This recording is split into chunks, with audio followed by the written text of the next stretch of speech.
todo esto es exactamente como si fuera una quiteria quiquenoide aguda, pero no, o sea, porque esto tiene muchísima más capa córnea, pero todos estos criterios son casi lo mismo que una quiteria quiquenoide. Hay alguien que ha tratado de explicar estas lesiones, la etiología de las dermatitis quiquenoides con esto que se llama mimetismo antigénico, que la piel, por estar muy cerca del medio ambiente, puede producir células que vayan contra un antígeno externo, pero que después se confundan y ataquen al antígeno interno. Y a su vez, al inflamar esto, puede producir posesión de otros antígenos y perpetuar una respuesta celular débil. Les voy a presentar otro caso que vemos en el GEA. Esta es una niña. Vean cómo lo que dice la doctora Durán. Es cierto que las lesiones son más papulares, menos de dermatitis seborreica. Este es en el tronco. Las lesiones son chiquitas, pero vean las extremidades y las rayas. Estas lesiones lineales son muy características en las pápulas como individuales que de pronto tienen la configuración lineal.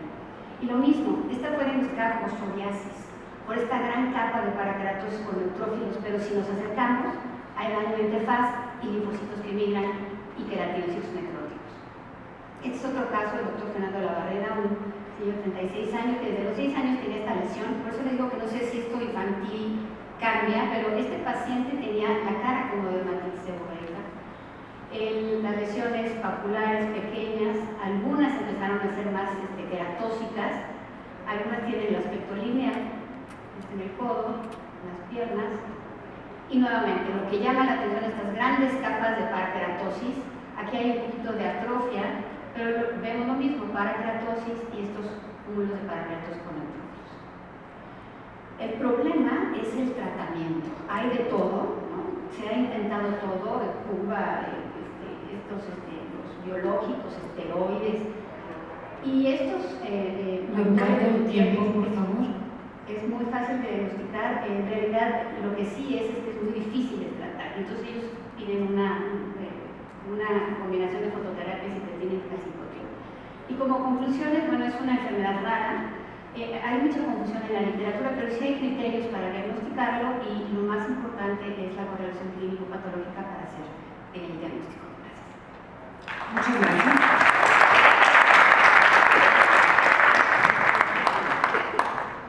Enseguida tenemos a la más joven del equipo del hospital, doctor Manuel Gea González, es la doctora Edviges Martínez, discípula ahora ella de la doctora Sonia Tucent. Bienvenida, doctora Edviges, gracias.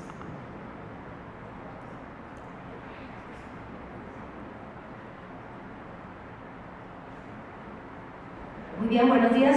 Muchas gracias, Marcela, por la invitación, por considerarme dentro de estos tan excelentes expositores en esta tercera edición del Congreso. El caso que les voy a presentar es de un paciente masculino, de un hombre de 82 años, comerciante, originario de Michoacán, residente del Distrito Federal. Tenía un mes de evolución y él ya tenía el diagnóstico de un cáncer de próstata de etapa clínica 4 con enfermedad metastásica a distancia. Presentaba una dermatosis que afectaba toda la región del tronco, tanto en su cara anterior como posterior, y estaba constituida por estas neoformaciones hemiesféricas, eritematosas, que variaban desde milimétricas hasta 0.6 centímetros. Aquí vemos estas, muy eritematosas, y se realiza una biopsia para estudio histológico con el diagnóstico de envío de metástasis cutáneas del carcinoma prostático que el paciente tenía versus linfoma cutáneo. Entonces podemos ver en la imagen histológica esta neoformación hemiesférica, la epidermis rechazada, aplanada, y esta infiltración de estas células. Desde este momento podemos ver el pleomorfismo, hipercromatismo, son células con amplio citoplasma y el núcleo central, algunas con nucleolo prominente, y entonces son células de aspecto epitelioide. Vemos que respeta aquí una franja estrecha de la dermis. Aquí a mayor aumento, pues vemos que se trata de una neoplasia de alto grado con numerosas mitosis y pleomorfismo. Entonces, con este caso, ayer que el doctor Luis Muñoz hablaba del empedrado hacia el infierno, pues yo toqué una de las piedras porque yo, con el antecedente del carcinoma prostático, pues, y esta histología, dentro de mis diagnósticos histológicos principales, fue una infiltración cutánea por el carcinoma de próstata. Se realizó estudios de inmunohistoquímica donde ya puse freno a esta impresión diagnóstica y bueno, aquí vemos las citoqueratinas negativas, el antígeno prostático específico negativo, también se hizo dentro del panel de inmunohistoquímica mieloperoxidasa y pues vemos aquí este perfil de inmunotinción con CD45 positivo, CD3 positivo, CD20 negativo, entonces tenemos que son linfocitos T predominantemente. CD4 pues vemos franja positividad de las células proliferantes neoplásicas y CD30 positivo obviamente aquí en un porcentaje mayor del 75%. El ALK1 negativo, Ki67 con un alto índice de proliferación celular medido en más del 40% y EMA negativo. Entonces, pues, bueno, estamos entonces ante un trastorno linfoproliferativo CD30 positivo. Nosotros consideramos por la clínica que eran múltiples lesiones pequeñas de aspecto papular en tronco, como papulosis linfomatoide tipo C, sin embargo tenía poco tiempo de evolución, no habíamos tenido la evolución clásica de que se resuelven las lesiones de forma espontánea y tiene varios periodos de recurrencia y pues desafortunadamente esta evolución no pudimos observarla en el paciente porque a las semanas de diagnóstico el paciente falleció por la enfermedad neoplásica del cáncer de próstata que ya tenía de base. Entonces, bueno, de los linfomas con expresión CD30 positivo, los trastornos linfoproliferativos, pues bueno, principalmente está la papulosis linfomatoide, el linfoma anaplásico de células grandes primario cutáneo, que pues como vimos en la histología, las células, o sea, que eran predominantes, eran linfocitos anaplásicos y grandes, entonces por eso se consideró el tipo C y pues hay que hacer el diferencial con el linfoma anaplásico de células grandes primario cutáneo y bueno, los otros tipos borderline. Entonces la papulosis linfomatoide pues fue descrita inicialmente en 1968, el curso es crónico con brotes con regresión espontánea, predomina en hombres 2:1 en la quinta década. Del 10 al 19% pueden progresar a un linfoma cutáneo primario de células grandes. La topografía principal es tronco y extremidades y bueno, van a ser lesiones de aspecto papular, eritematoso y que habitualmente se ulceran y con una costra necrótica y pueden dejar cicatriz. El diagnóstico se hace por el infiltrado de células linfoides atípicas y con la inmunomarcación. Vemos los tres tipos principales que están en la literatura.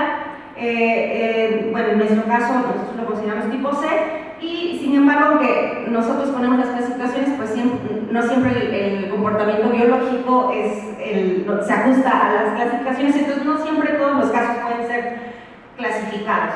Y bueno, lo que nos decía ayer la doctora Selin de este cuarto tipo, como papulosis linfomatoide tipo D, que lo principal va a ser el epidermotropismo y el CD8 positivo, es lo que lo va a caracterizar. Entonces, en este caso, pues tenemos un paciente con la papulosis linfomatoide y el carcinoma prostático. Entonces, ¿estas son patologías asociadas o simplemente fue un fenómeno coincidental que observamos en este paciente? En este artículo, para considerar, ponen este cuadro de los criterios para considerar las dermatosis como paraneoplásicas. Si lo revisamos, bueno, nuestro paciente solamente tendría un criterio menor, entonces considerarlo como paraneoplásico sería como muy débil. No pudimos ver la evolución, si tenían como un comportamiento paralelo ambas dermatosis. En este estudio, donde tienen 24 pacientes, tienen solamente un caso que consideraron como paraneoplásico por cumplir los criterios de papulosis linfomatoide en un paciente con linfoma no Hodgkin.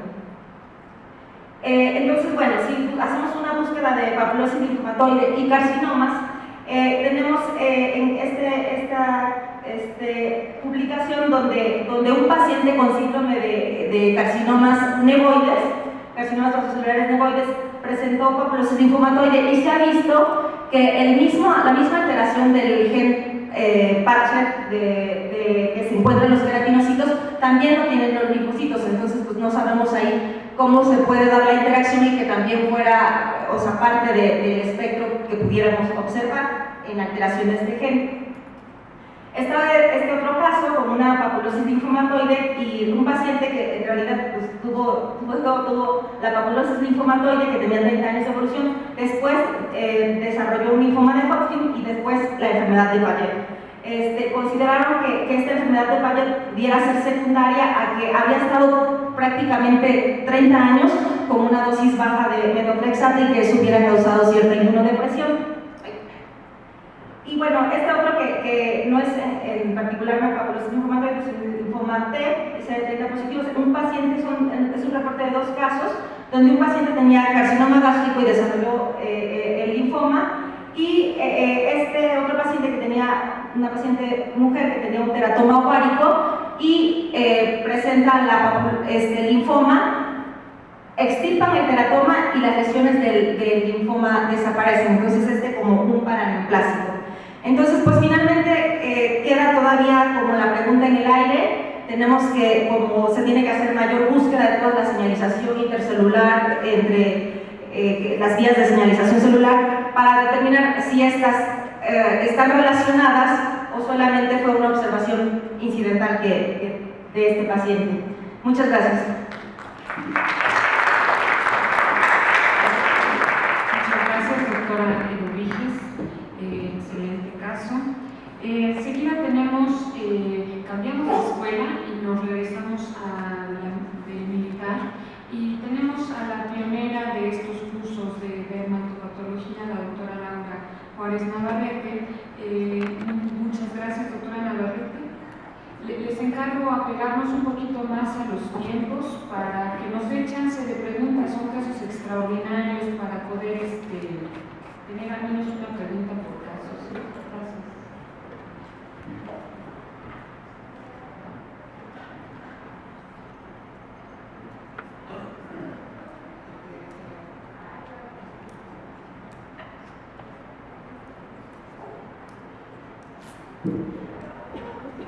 Bueno, buenos días. Vamos a continuar con estos casos.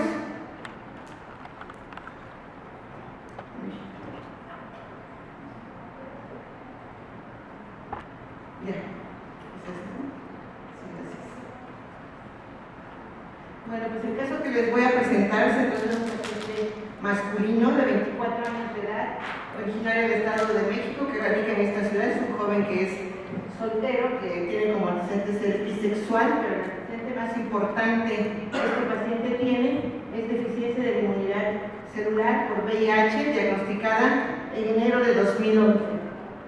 Bueno, nuestro paciente fue visto por infectología en el mes de marzo. El paciente estuvo encamado en esta sala y en el expediente encontramos los siguientes datos. Los siguientes datos, que son la presencia de adenopatía inguinal, una dermatosis maculopapular, fiebre, cefalea, con el diagnóstico de citomegalovirus, lo encamaron, se hizo TAC de cráneo, punción lumbar, un BDRL que fue negativo, y bueno, al descartar todo esto, el paciente fue dado de alta en mejores condiciones, pero 20 días después regresa porque continuaba la cefalea y aparecieron nuevas lesiones en la piel. Fue consultado en dermatología, en donde se revisó la siguiente dermatosis. Él tenía una dermatosis generalizada que estaba con una tendencia a la simetría y presentaba estas pápulas que ustedes pueden ver en la cara, que eran de un tono ligeramente rosado, que las pueden ver, y algunas estaban cubiertas de escama con un aspecto psoriasiforme. Aquí afectaba también el tronco, como les decía, era generalizada, las lesiones en el abdomen, algunas en la espalda, en las extremidades realmente predominaban, en las extremidades, como ustedes pueden ver en estos sitios. Aquí las vemos con esta tendencia a la simetría y afectaba la palma de las manos. con estas pápulas queratóxicas con un collarete escamoso. En las extremidades inferiores eran menos las lesiones, se encontraban también afectando la planta de los pies. Aquí vemos nuevamente esa pápula queratóxica con el collarete. Las lesiones aquí en el pie tienen un aspecto más psoriasiforme, escamosas. Y bueno, aquí les muestro a ustedes un acercamiento de la evolución de estas lesiones que iniciaban así pequeñas, entematosas, van creciendo, llegaban a tener hasta 1 centímetro, al inicio eran como de 3 milímetros, se cubrían de escama. Algunas muy evolutivas se veían de un color más intenso, más violáceo, como si hubiera necrosis en el centro, con la escama más gruesa, en piel cabelluda, pues también había estas lesiones, se veía ya la pérdida del pelo en pequeñas áreas. Y bueno, en el escroto las lesiones eran más grandes, eran estas pápulas aplanadas, no estaban húmedas, pero eran secas con la presencia de la escama. Vemos que aquí hay otras lesiones, y la boca presentaba erosiones muy eritematosas con un halo blanquecino. El paciente cursaba también con una adenomegalia generalizada, indolora. Y bueno, con toda esta descripción y todas estas lesiones, creo que muchos hemos hecho el diagnóstico de un secundarismo sifilítico, que fue el diagnóstico clínico que se estableció. Se pidió repetir el BDRL, una prueba treponémica, FTABS, y se tomó biopsia. Las imágenes que vamos a ver aquí son la biopsia, que muestra hiperkeratosis con parakeratosis, acantosis irregular, un elongamiento de los procesos interpapilares, un infiltrado que va desde la dermis papilar y que es perianexial, y también perivascular, como podemos ver en estos sitios, del infiltrado mixto inflamatorio. Aquí vemos a mayor acercamiento la hiperkeratosis, restos serosos y celulares, la acantosis con la presencia de esfongiosis, edema aquí en las papilas, capilares dilatados y congestivos, y aquí ya en algún sitio empezamos a ver células plasmáticas que se mezclan en el infiltrado, como les decía, perianexial, alrededor de este ducto. A mayor acercamiento podemos ver en los vasos estas paredes edematosas y la presencia de este infiltrado, en donde reconocemos numerosas células plasmáticas. Este es otro campo que muestra casi lo mismo. Vean los capilares, que es algo característico en el secundarismo sifilítico, y un mayor número de células plasmáticas. Entonces, esto correlaciona muy bien con el diagnóstico, y quiero decirles a ustedes que no es cosa de todos los días hacer biopsia de sífilis, ya que el diagnóstico es serológico, el diagnóstico se va a hacer y los pacientes no llegan a los servicios para que se les haga biopsia. Entonces es por eso que les traigo este caso. Quisimos demostrar el treponema, se hizo una tinción de Wartin-Statin. Ustedes saben que tiene poca sensibilidad, muchas veces hay fallas en su elaboración y no fue posible demostrar la espiroqueta, pero existe una prueba de inmunohistoquímica que no la tenemos montada en el hospital militar, pero se hace en algunos laboratorios. No hay muchos laboratorios en México que tengan este marcador. Este lo hicimos en el ABC, en el laboratorio del doctor Carlos Hidalgo, y desde aquí podemos ver algunas pequeñas sombritas rojas. A mayor aumento, van ustedes a ver aquí la espiroqueta, este bastoncito que se hace como un espiral o como un tirabuzón, que es tan difícil de teñir, por eso se tiene que ver en el campo oscuro para que fluorezca, no es sensible a restricciones, y aquí lo pueden estar ustedes viendo. Hay diversos patrones para el secundarismo sifilítico. Uno de ellos es este, que es muy epidérmico, la presencia de los treponemas, están muy a la superficie, con un carácter epidermotrópico. Aquí vemos nuevamente este carácter en espiral. En la dermis también había, aquí pueden ustedes observarlos, y bueno, alrededor de los anexos también, casi se meten al ducto sudoríparo, y aquí los ven con mayor acercamiento. El tamaño de esta bacteria, del treponema, es de 5 a 20 micras, y bueno, aquí los ven mezclados con las células. Esto confirmó precisamente el diagnóstico. Entonces, como les decía, las pruebas serológicas son el gold estándar en el diagnóstico de sífilis, pero tienen menos sensibilidad en inmunodeprimidos. Aquí, en 2 ocasiones, el BRL fue negativo y desde hace unos años se dispone de este